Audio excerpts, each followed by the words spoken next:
So welcome to the Facebook Live. All right, if you could hear me and see me, just say hello in that chat area. All right, so I'm gonna give it a few moments. All right, good. Here we go. Hi, Patty. Okay, good. So good. Hi, Patty. Welcome to the live. Hi, Marlene. Welcome.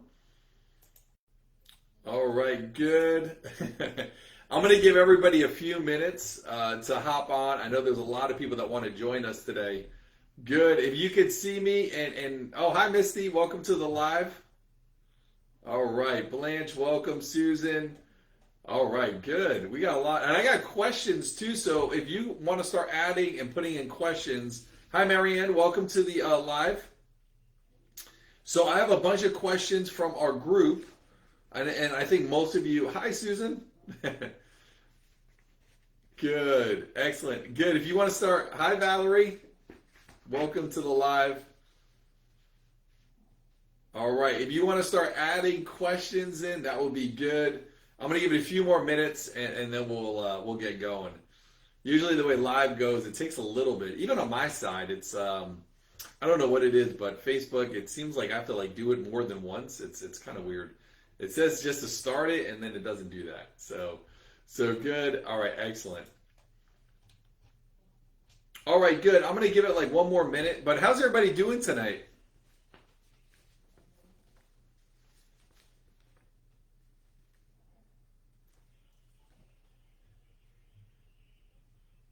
Good, excellent. All right, excellent. All right, good. Let me get started. Good. Thank you, Susan. Susan's doing great. All right, excellent. So, really quick, before we get into any of the particulars, all right, so let's talk about the purpose of this Facebook Live.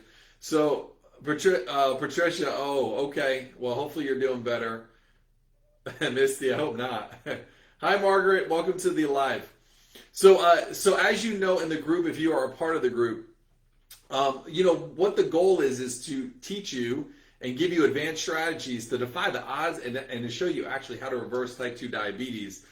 Today alone, we had 3 people that are no longer diabetic. As a matter of fact, 2 of the 3 people actually are not even, they're not even pre-diabetic. So I'm going to show you how not to manage diabetes. There's a million websites and things out there to do that, but more about what it takes to actually reverse type 2 diabetes and so forth. So with today, I do have about a little less than 30 minutes to get into content, and I'll also have some updates, which I'll go into at the end of it. We have a lot going on in our Facebook group. We have the contests.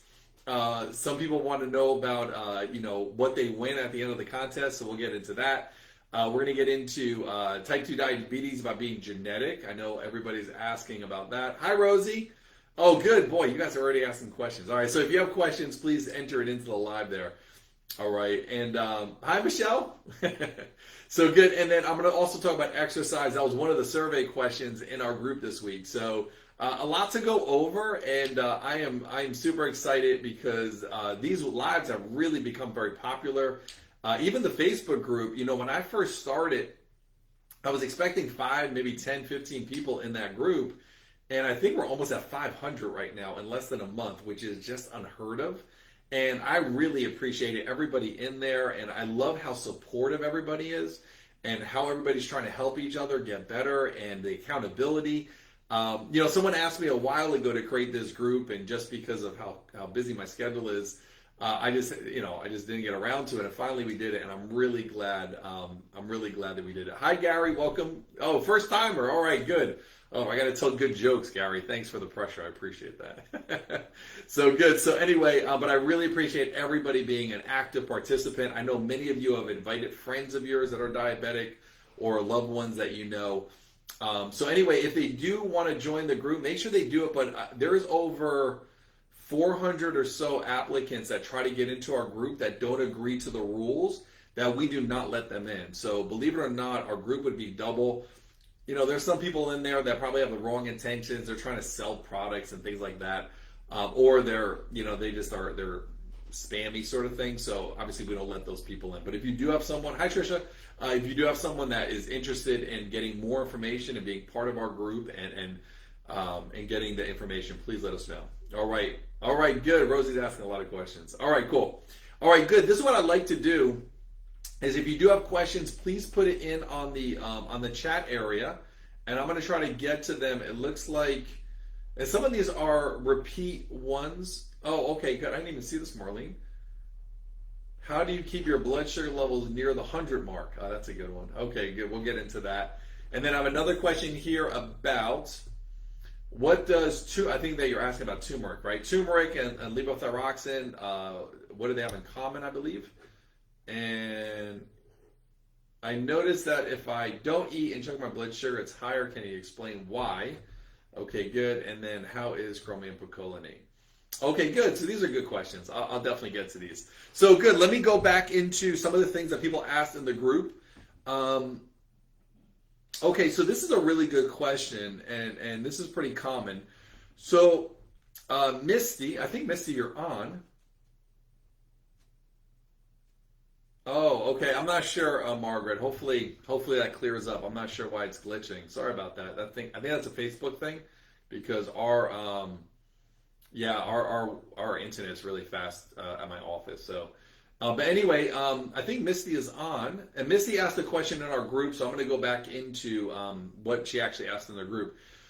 So what it is that why do I feel better when my blood sugar is above 100 than I do when it is below it? Okay, so it comes down to how you get your blood sugar level under 100. So healthy fasting blood sugar levels are 85 to 99. However, it depends how you get there. So if you're taking pharmaceutical medication, even supplements, there are some supplements that do it, and you're forcing your numbers down, which is treating the number, which I don't do, right? I don't treat the number. I fix why the person is a diabetic. But anyway, treating the number, it can make you pretty shaky, right? Where you go into hypoglycemic states. So you definitely want to talk to your doctor about this. Many diabetics who are especially even on insulin, their doctors don't let them get under 115 because they feel like crap under 115. They just get jittery and they get that hypoglycemic reaction.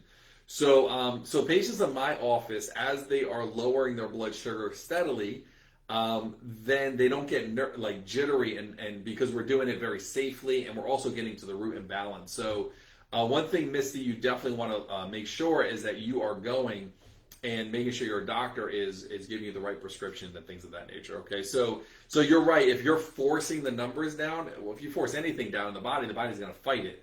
So usually most people, when they force the numbers down with a lot of insulin or one of the medications for diabetes, Januvia, Genumet, metformin, what have you, it can make you feel pretty bad. All right, so I think that answered that question. All right, good. Let's look at the next one. Okay, good. So Patty asked, how many times a day should you check your blood sugar and when?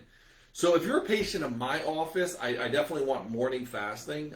If you're on insulin, sometimes we require more of it.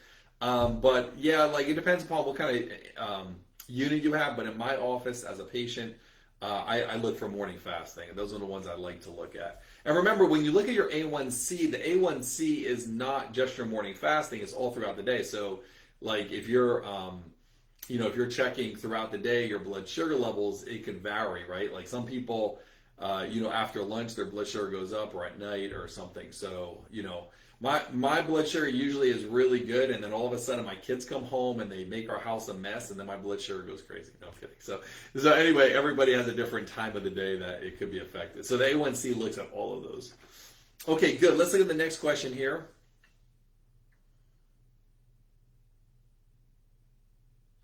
So Misty asked a question about why is it when my sugar goes down, I snack on heavy veggies in between meals, and my numbers keep going down instead of coming up. Yeah, so Misty, the question, okay, so, and I'm not sure, everybody has a different experience, with their diabetes and understanding what I do. So I don't treat diabetes. I've never treated diabetes. Diabetes is just a symptom. It's your blood sugar level being high. Just like weight issues are a symptom, low energy is a symptom. So there are millions of things people could do for these things, right? If you have low energy, you take tons of caffeine or whatever. It doesn't fix why you have no energy. Same thing with weight. There are all these little fad diets and all these things that people have out there about weight, but it doesn't address why the weight is a problem in the first place. The same thing with blood sugar. So in my office, in patients that I work with, we go after all those imbalances, and I have a lot of videos about this. So Misty, when you look at like, I call it diet trickery, right? Like, oh, do I eat this? Do I not do eat this? It's not really addressing why the blood sugar levels are high, right? So it's a little tricky when you try to mimic or manipulate your diet to making it where your blood sugar levels low, because it's not really addressing it. Like, we all know people who their diet is horrible, or they're eating the wrong food, but yet they're not a diabetic and they don't have weight problems, right? There's got to be something else underneath it. And we all know people, maybe even yourself on this live, where, like, you're eating well, you're trying to do the right thing, yet you still have blood sugar problems or you still have weight problems.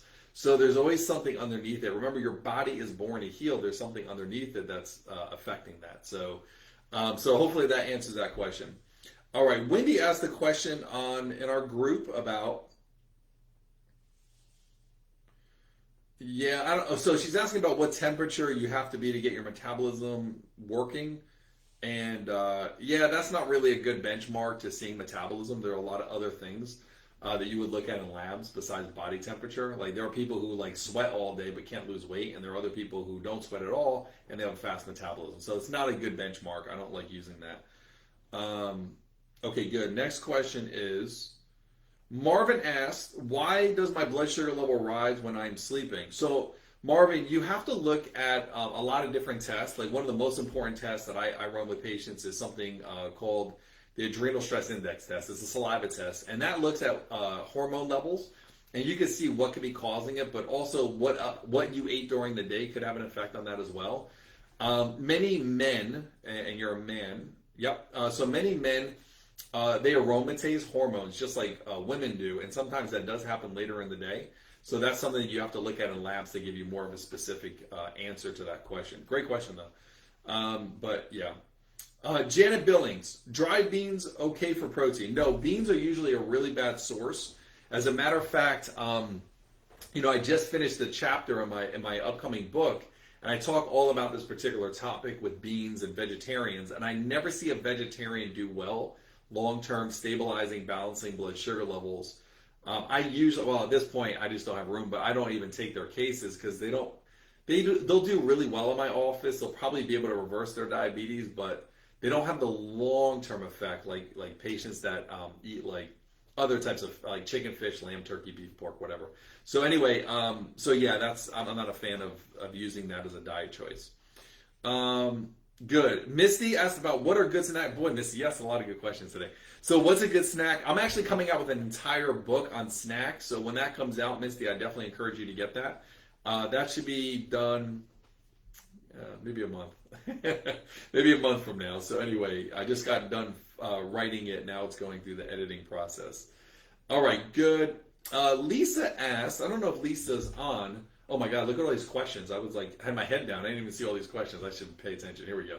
All right, let me back up a little bit because there are some questions in here. All right, let me go. I have one more. Nope, I'm wrong. I have two more questions on this, and then I'll get to the ones that you guys have been asking. All right, good. So Lisa asked, is blood sugar tied to TSH levels? Yeah, so TSH, for those of you who don't know, is thyroid stimulating hormone. Many of you may or may not know that I have an autoimmune disease called Hashimoto's, which affects the thyroid. And I'm not going to go into that. This is a diabetes live. But anyway, your TSH levels are definitely very affecting to your whole entire body, right? There are 4 organs that control your blood sugar. You have your pancreas, your liver, your thyroid, and your adrenal glands. So is there a direct correlation between that hormone and your blood sugar? No, but there is a correlation between the dysfunction of that organ to blood sugar levels and what could be causing blood sugar levels. Metabolism issues. Your body needs essentially 4 things. Every cell of your body needs 4 things. It needs oxygen, sugar, vitamin D, and a thyroid hormone. So if you're not getting it one of those things, now as a type 2 diabetic, you're not getting it sugar, right? We know this because when you prick your finger on your glucometer, your numbers are high. So we know that that's not happening. However, you may see that, thyroid issues directly affected. So there are many patients that I've met, female particularly, that they've had a thyroid issue earlier in life, for like 30s and their 40s, and then later down the road they become a diabetic, and there is a reason for that. There's actually a mechanism behind that.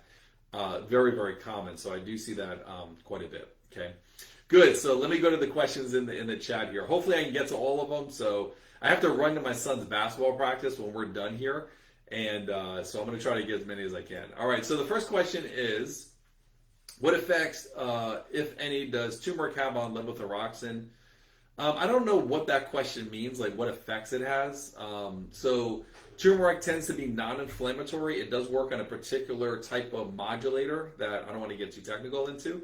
But it could have an effect. You know, you'd have to check out both of them. It depends upon, a lot of turmerics they sell in the store, believe it or not, are pretty low quality. So a lot of them don't even have all the active ingredients necessary. All right, Susan asked, I noticed that if I don't eat and check my blood sugar, it's higher. Can you explain why? Only through labs. I don't know, Susan, specifically for you, but in a lab I could see. So chromium picolinate, Rosie asked. So many of you, I've been told, you probably have seen something where it talks about doing chromium, especially if you're on metformin or some of these diabetic medications, which tend to deplete the body. I think it's good for support, but honestly, I think most of the energy should come into reversing your diabetes, so you don't need the meds, and then thus you don't need the chromium. So I kind of like it, looking at it from a different point of view, but it's not a bad supplement to take. Just get a good quality one. Okay, good. All right, excellent. Oh, okay, good. All right, it looks like the audio got fixed. I'm not sure. Let me see here. Oh, yeah, there was like a glitch a while ago. I could see kind of how Facebook is doing this live, so yeah, it seems like it's fixed. Okay, good. Does licorice root balance out blood sugar? I'm not on any meds. So, so how do I answer this question? Does it balance it out? Kind of, but it's the wrong approach, right? So you could certainly take natural things that mimic a drug, right? Because remember, you're most people, when they're diagnosed as a diabetic, Misty, you're trying to go after your A1C. Just because your A1C comes down doesn't mean you reverse diabetes. Very important to realize, because diabetes not only has a blood sugar component, it also has a cardiovascular component, an inflammatory component, a neurodegenerative component. So sometimes I've seen patients where they do these radical, crazy diets and they eat nothing but like cardboard and celery. And they get their blood sugar level down, but when I get their labs, their liver's still dysfunctional, their thyroid's still dysfunctional, they're still not getting better. So I don't like using supplements to mimic drugs, because you're still just treating the symptom. You got to get really down to the root of it. And there are some good supplements out there. You know, you can find some on my website that are pretty good. Blood sugar balancer, it tends to be a pretty popular product in my office. So that has like a bunch of things in it. It has, you know, alpha-lipoic acid, things like that. It's a really good product, but anyway, but you still got to get and fix what's wrong, right? That's really the idea that I like to talk about. All right, so here's another question. I don't understand the question. How can I be a diabetic and my numbers are always below 150? Besides when I eat pizza, I don't anymore. So diabetes means you have high blood sugar level. That's essentially what this disease is. It's a symptom. Pre-diabetes means you have a blood sugar problem that isn't that bad. So the analogy I like to give is it's kind of like a tire, where, you know, in a tire, you want it to be fully inflated. You want the tire to be at the right amount it needs to be. Now, if the tire starts deflating, then yeah, you're a pre-diabetic. Now, does that mean you have a proper functioning tire for your car? No, you can still get into an accident. It'll still wear down on gas miles and such. And then when you get to be a full-blown diabetic, the tire is completely flat. Now you can no longer regulate your blood sugar by yourself, and now you need a drug to do that, which is really a tough place, right? Most people realize that if they're dependent on drugs, their body is not in a good state. So to be diagnosed as a diabetic, and that's when they put the label on you as a type 2 diabetic, your blood sugar level needs to be over 126, right, in blood work, and your A1C over 6.4, so 6.5 and above. So yeah, this is just the number that they talk about where you have a serious disease. That's essentially how it's classified under clinical diagnosis, right? So good. Good, Rosie. Good job on you doing the 21 days. Good for you. That's awesome. Yeah, and if you've done the 21-day diet, which is good, it's basic. you will really like the metabolic clearing, which clears out the body, right? The analogy I give is that like everybody cleans the inside or the outside of their body every day, but no one cleans the inside. So that's something that it will be released pretty soon. Every one of my patients start with it, so if you're a patient in here, you know about that. And we even have there's someone on the live right now that I talked to today, who is on this particular protocol, and their energy is through the roof. They're sleeping better. Their blood sugar levels are coming down, and we're not even working on blood sugar. So I'm not going to say who that person is because they're on this live, but it's a really cool thing. So when that gets released, it'll be released pretty soon. I'm just working out some kinks. I'm trying to get it at a discounted rate. It's not a cheap product, and it's actually a bunch of products, but it's a really good one. So I'm trying to find out if there's like ways that we could get some financing done and make it really affordable. But it's not really expensive. It's just a really, really good. It's awesome. It's really good. So you'll learn more about that, Rosie, when it comes out. Okay, Trisha asked a question. Should I wait to get my test results before I order some of the vitamins that you talk about? Yeah, definitely, Trisha. If I decide to take you on as a patient and I see I can absolutely help you and get you better, then I'll show you exactly what to do, how to do it, and you'll have a lot of hand-holding. So, yeah, don't, if you're going to be a patient in my office, now just so you know, on this Facebook Live and even in our group, 30% of the people in there are patients in my office, right, or former patients where they've done well, they're off their meds, and, they're participating. But 70% are not. These are people all throughout the United States that have either heard about me or they like the approach and they've been referred in, and they can't be a patient, right? They are potentially in another state where I don't have a license. So anyway, so if you're going to be a patient and you live in Florida, then definitely I'll show you what to do there. All right, good. So Rosie, for a snack, I had celery and almond butter. Sounds good. All right, good. Let's keep going here.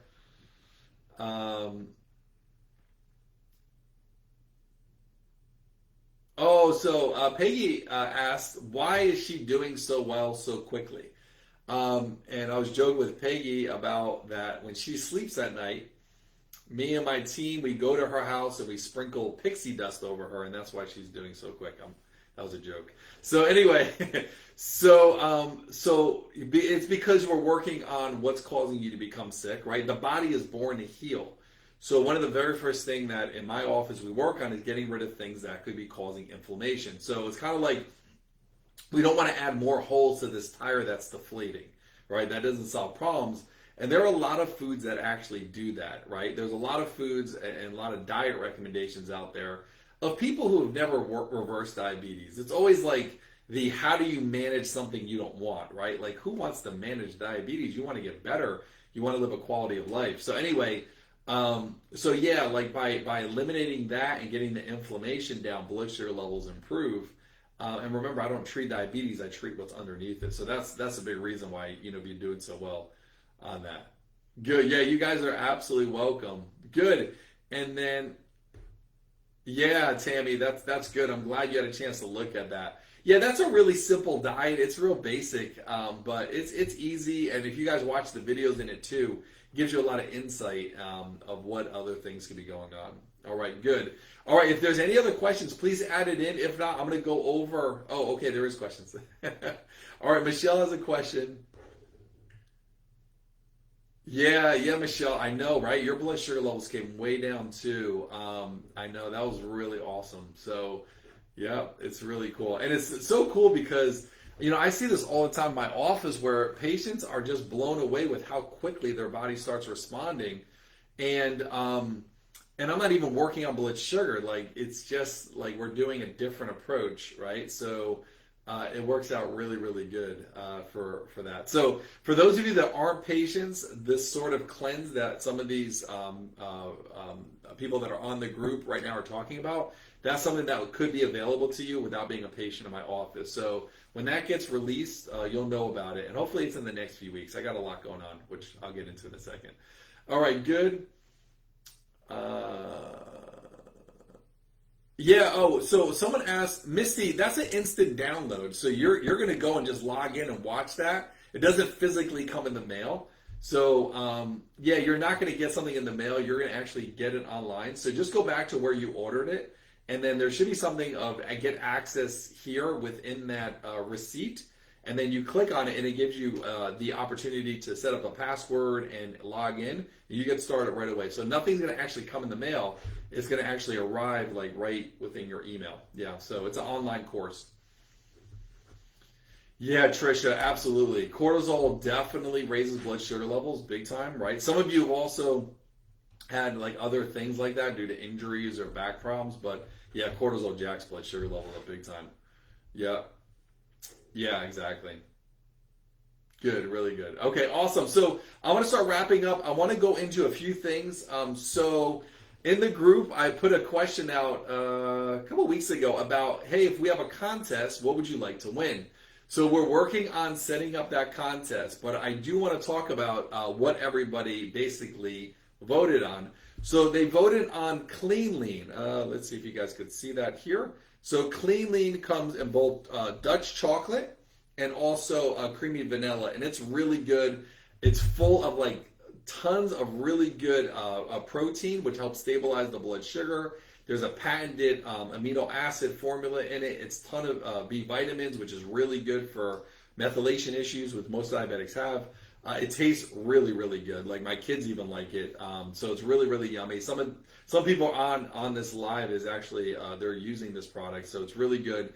And then also has something called inulin. Inulin's a really good fiber for someone who's trying to balance their blood sugar levels and try to control their weight. So it's kind of like in our house, this is our multivitamin, so to say. Oop, I don't know. Oh, there we go. So this is our multivitamin. This is Clean Lean. So we're going to do a contest on winning a free Clean Lean. All right. So I'll let you know when we start that contest, which will probably be next week. Yeah. Oh, Gail. Hi, Gail. I didn't know you're on. Yeah, the Clean Lean is so good, right? The chocolate one.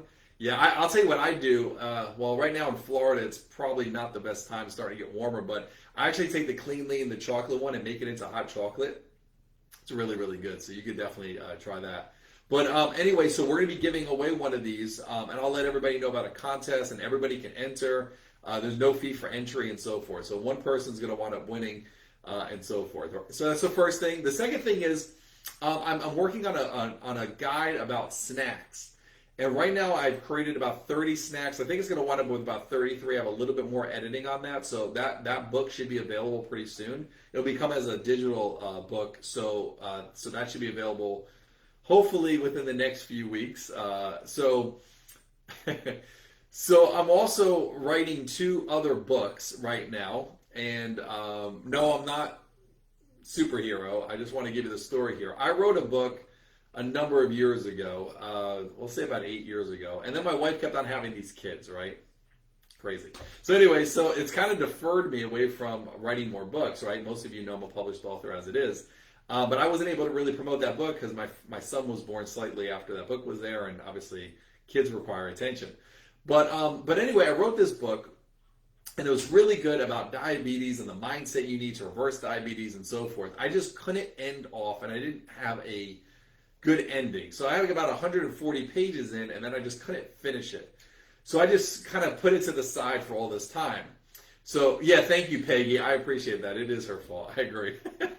So anyway, so I just scrapped it, and I just rewrote a whole entire new book. And what I did basically was downloaded all of the data that I've accumulated over 20 years helping tens of thousands of diabetics. And it's really good. Like it's just so it's easy to read. So I don't use all the big words and stuff. And if I use a big word, it's making it very sensible.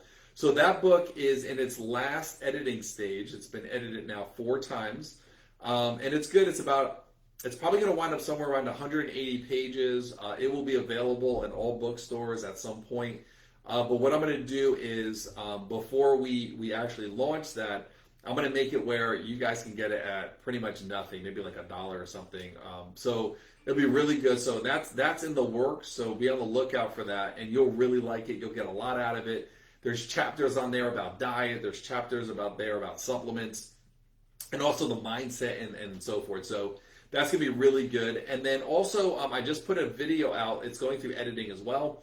And boy, a lot of pressure on the editors right now. So it's all about, is type 2 diabetes genetic? This is a question I asked in the group, and it's really, really good. I think you're going to like that quite a bit. And then lastly, the last update is there was a survey done about should diabetics exercise. So what I did on that particular survey is I actually sent everybody, or at the end of that question, I sent everybody a link to a video I put out about this exact topic about should type 2 diabetics exercise. So be on the lookout for that. You're very welcome, Misty. Be on the lookout for those and enjoy those things. And then also too, this week I'm going to share the link to get to my YouTube because I have tons of videos on there that are free that could really help you understand more about reversing diabetes and so forth. So I'll share a link on that. And my YouTube channel has really grown. We have over 1 million views on that channel. So it's been really good. So anyway, I want to thank everybody for coming tonight. I'll have a replay available, and if you guys need to rewatch this, that'll be great. But thank you for coming. I'm going to try to do another one of these next week. But everyone have a good rest of your day and really keep working and keep on getting involved in the group if you're in the group because I love seeing everyone getting better. So anyway, you're welcome, guys. Everyone have a good night, and I'll see everybody next week. All right? Take care. Have a good